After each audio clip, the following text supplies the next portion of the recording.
dit souvent, en tout cas de ce que je comprends, qu'on aime un film à cause de la musique, même si on ne le sait pas. Et moi, j'ai envie de vous demander, Vladimir, qu'est-ce que ça représente pour vous et puis pour vos musiciens aussi d'être en communion avec le public en direct live? C'est un sentiment extraordinaire que j'ai eu sur le tard, parce que au tout début, j'étais un solitaire qui écrivait ma musique, et après, elle était jouée, elle était envoyée. euh, je l'envoyais comme un petit bateau dans la mer, et puis elle faisait son chemin. Mais je n'étais pas présent, je ne dirigeais pas, j'étais pas là. Donc. Et quand j'ai découvert que le public voulait que je dirige les concerts, parce que c'est le public qui m'a appelé sur scène, qui m'a fait venir. euh, Petit à petit, j'ai reçu des demandes de plus en plus grandes de concerts, à faire. D'ailleurs, vous savez, beaucoup de compositeurs, on ne le sait pas très souvent, mais souvent des grands compositeurs sont aussi chefs d'orchestre, sans parler de Mahler, bon, qui était un grand chef d'orchestre, euh, ou même Ravel, qui n'était pas connu comme chef d'orchestre, mais il donnait des concerts, il dirigeait des concerts, et il était présent, et les gens, le bruit courait que c'était pas un grand chef d'orchestre, mais les gens adoraient et ils aimaient venir voir le compositeur Ravel diriger ses propres orchestres. Debussy aussi dirigeait, beaucoup de grands compositeurs dirigeaient ces musiques. Donc, quand on a commencé à me demander euh, à donner des concerts, je me rappelle mon premier concert que j'ai donné à Nanterre avec l'orchestre de la région qui était l'orchestre de l'Île-de-France, et c'est à la demande des gens qui construisaient la salle de concert, qui voulaient avoir un concert exceptionnel. Ils ont eu l'idée de me faire venir et donner un concert où je dirigeais mes musiques pour la première fois dans cette nouvelle salle. Bon, écoutez, ça me semblait un peu irréel, mais au premier concert que je suis venu, j'ai vu à l'entrée qu'il y avait 2 cars d'autobus remplis énormes de gens qui venaient de Strasbourg et de Lyon. Ouais, alors j'étais sidéré, quoi, qu'il y avait des gens qui venaient pour moi, ça n'est pas uniquement pour ma musique, mais pour me voir en personne. Et j'y ai pris goût, quoi, parce que c'est d'abord, vous dirigez votre orchestre, vous dirigez votre musique comme vous voulez, vous ne dépendez pas d'un chef d'orchestre qui va faire ses tempis, qu'il veut plus vite, plus lentement. Il vous laisse, avec votre musique, vous exprimer librement, quitte après à reprendre ces musiques. Les gens reprennent mes musiques, ils les jouent comme ils veulent les jouer, mais j'ai la possibilité de le faire pour la première fois, très souvent, et c'était le cas de ces œuvres qui sont jouées dans ce disque CD qui sort, et que je joue pour la première fois en première audition avec des orchestres formidables et des grands solistes. Voilà. Et ça laisse une trace qui est ma vision réelle de l'exécution qui doit être faite de ces musiques. Ce qui ne veut pas dire qu'il y a d'autres qui peuvent les jouer à leur manière différemment si leur semble intéressant. Finalement, votre œuvre, elle est tellement grande qu'elle vous dépasse, c'est-à-dire qu'il y a beaucoup de compositeurs aujourd'hui qui s'inspirent de vous ou qui jouent votre musique.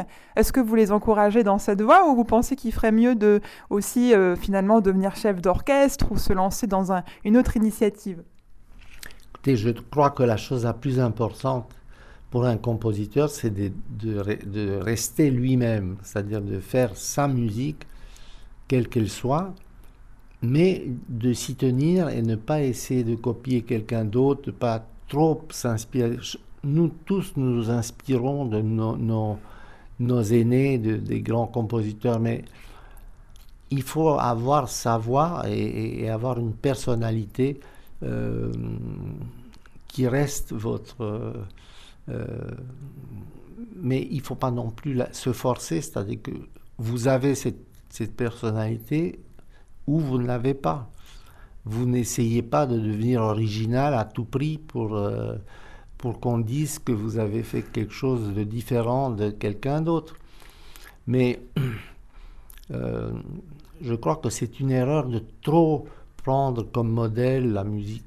Il y a beaucoup de jeunes aujourd'hui qui copient les musiques américaines, les musiques étrangères, surtout anglo-saxonnes. Ouais, la culture anglo-saxonne est extrêmement répandue et peut-être trop répandue dans nos pays parce qu'il faut savoir et il faut que les jeunes sachent que c'est pas en copiant les Américains qu'on arrivera à les dépasser, puisque pour avoir une place, il faut être mieux que l'autre ou différent que l'autre. Et on peut l'être en essayant de trouver sa propre voie. Même lorsque l'on crée la bande originale de La Boom, qui il me semble est aussi en anglais. Ah oui, je me Parti, rappelle. mais... Bon, je voulais écrire en anglais parce que je ne voulais pas que les paroles des chansons se mélangent avec le texte du film. C'est-à-dire que dans le film, il y a une histoire, c'est en français évidemment. Et si je faisais des paroles en français, en plus du fait que dans les booms et tout ça, la majorité des chansons sont en anglais, mais en plus de ça, j'avais le risque de mélanger le texte français des chansons avec les dialogues du film. Et ça, je voulais éviter à tout prix. C'est pour ça que j'ai choisi l'anglais comme langue. Mais en dehors de ça, la musique est très européenne, très francophone, ce que vous voulez, mais elle n'est pas uniquement anglo-saxonne. C'est-à-dire le fil mélodique et la trame musicale de mes musiques est très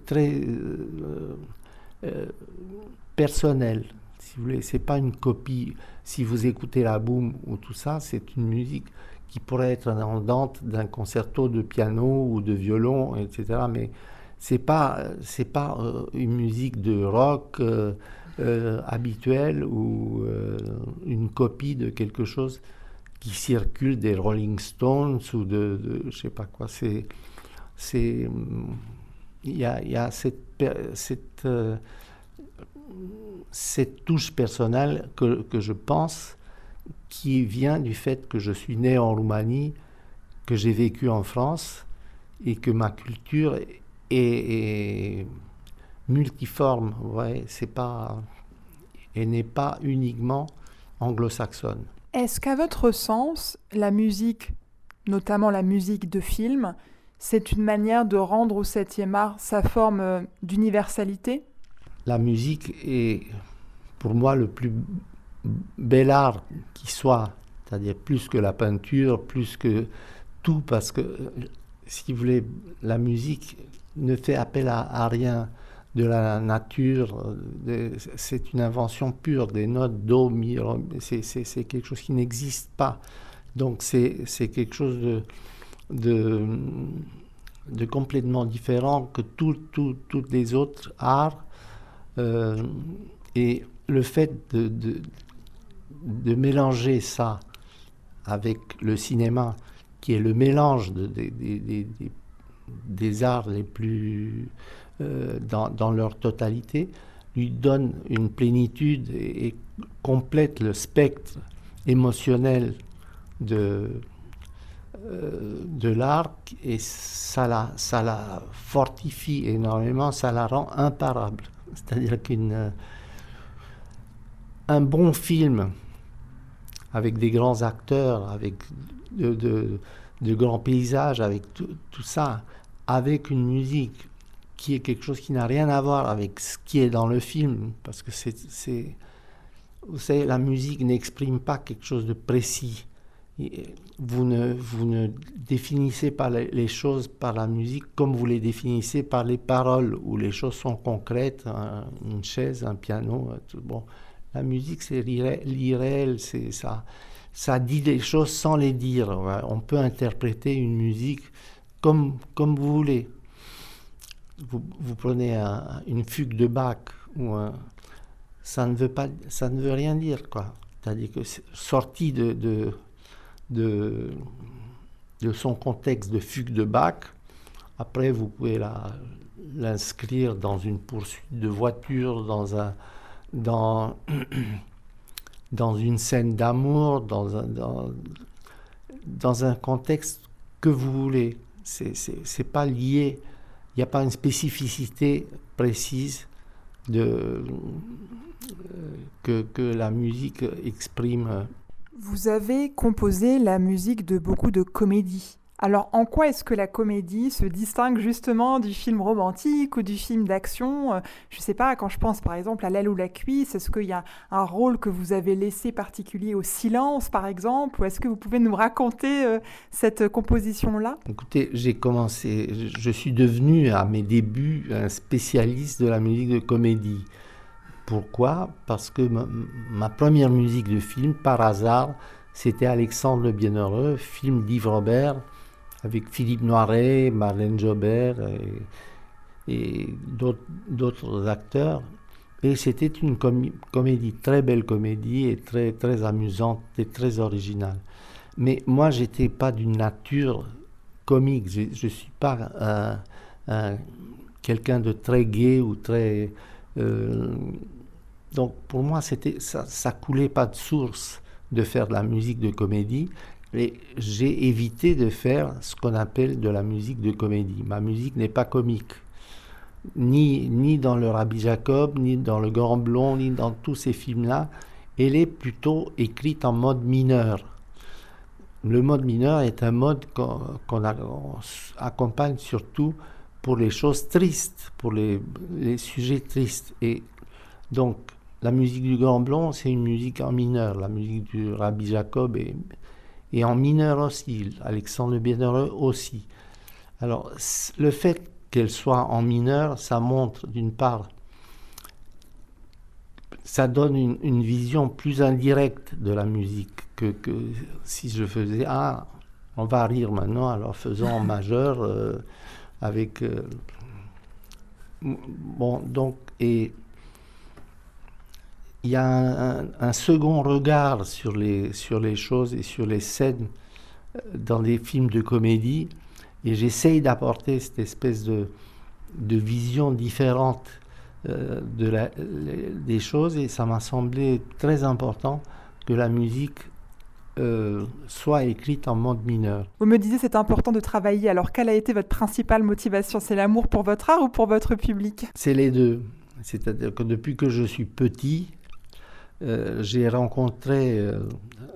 je jouais du violon en étant petit, et je me rappelle que j'étais petit, j'avais peut-être 6 ans et demi, et je jouais devant une vieille professeure de violon qui est venue très célèbre en Roumanie, et elle est venue à un de mes concerts, et je jouais le concerto en la mineur de Bach, et j'étais tellement ému, j'aimais tellement ce concerto de Bach, l'andante de la chose, que pendant que je jouais, de temps en temps, je fermais les yeux et bon, je rêvais.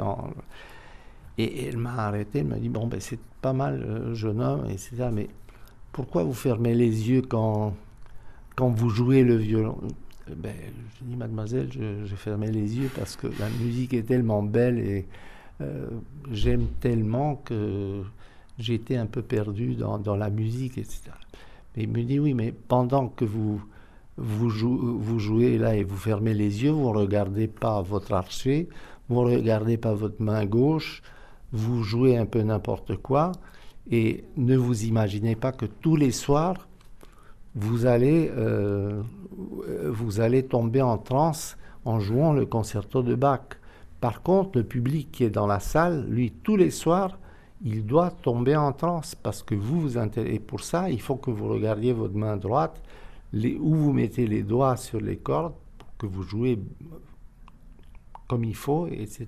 Alors, j'ai compris à ce moment-là que, en fait, on faisait pas de la musique uniquement pour nous-mêmes, pour nous faire plaisir, qu'on faisait ça pour un public qui est devant nous et qui doit aimer et qui doit trouver, lui, l'émotion que moi je cherchais à l'avoir. Mais ça ne veut pas dire qu'il ne faut pas que je l'aie, mais il faut que je surveille ceci et que je maîtrise le flux musical qui sort pour que ça n'imaginez pas que tous les soirs, m'a-t-elle dit, que tous les soirs vous allez tomber en transe, d'émotion. Voilà. Lorsque vous jouez à l'international, puisque vraiment votre œuvre elle est parfaitement internationale, même du point de vue du public, hein, on en parlait encore tout à l'heure, est-ce qu'il y a eu peut-être un concert en particulier qui a été différent? Quand je me trouve à Bucarest, après 50 ans d'absence, ou 60 ans d'avoir quitté mon pays, et que je donne un concert dans la plus belle salle de Bucarest, salle de concert, etc., où tous les grands maîtres et tout ça ont joué. Quand j'étais petit, je les voyais lors des concerts, alors que je me trouve, moi, sur scène, à leur place, jouer, c'est particulier, c'est spécial, mais c'est comme ça. Alors, quand je me trouve de la même façon au Grand Rex à Paris, et je trouve cette salle très belle, très mythique, pour le cinéma en plus, parce que elle représente, en plus du fait que c'est une belle salle, elle représente le cinéma, et bon, c'est aussi, je suis assez ému quand j'ai joué au Théâtre des Champs-Élysées. J'ai des concerts dans cette salle mythique où tant et tant de grands artistes sont venus avant moi pour jouer. Eh bien, si je commence à penser à tout ça, je pousse une crise de tétanie, de peur. Bon, alors, il vaut mieux ne pas penser, quoi. Mais c'est quand même une industrie, l'industrie de la musique, qui est difficile. À celles et ceux qui sont déjà dans cette industrie et souhaitent se lancer dans le cinéma, quel serait votre meilleur conseil? Mais écoutez, d'abord, je lui dirais qu'il ne pense pas à écrire de la musique de cinéma. La musique est soit musique classique, soit musique de jazz, soit chanson, soit musique de variété. Mais la musique de film est un genre qui ne s'apprend pas dans les écoles, qui n'existe pas. On écrit pour le cinéma. On est demandé comme on écrit pour le théâtre, on écrit pour l'église ou pour ce que vous voulez, mais il n'y a pas de genre musique d'église ou musique de théâtre ou tout ça. Ça fait partie de la grande musique. Et donc, je dirais aux compositeurs qui veulent se lancer dans la musique, de ne pas penser à se lancer dans la musique de film. Ça, c'est à la toute fin. C'est-à-dire quand ils se disent qu'est-ce que je vais faire? Je vais travailler pour le cabaret, pour le cinéma, pour le concert, pourquoi? Ouais, mais la musique est un ensemble de choses dont la musique de cinéma est une certaine partie, assez petite d'ailleurs. Vladimir Cosma, merci pour cette interview. C'était un plaisir de vous voir, de vous entendre et de bavarder un peu ensemble musique et tout ce qu'il y a autour de la musique. À bientôt. C'était pour la radio du cinéma.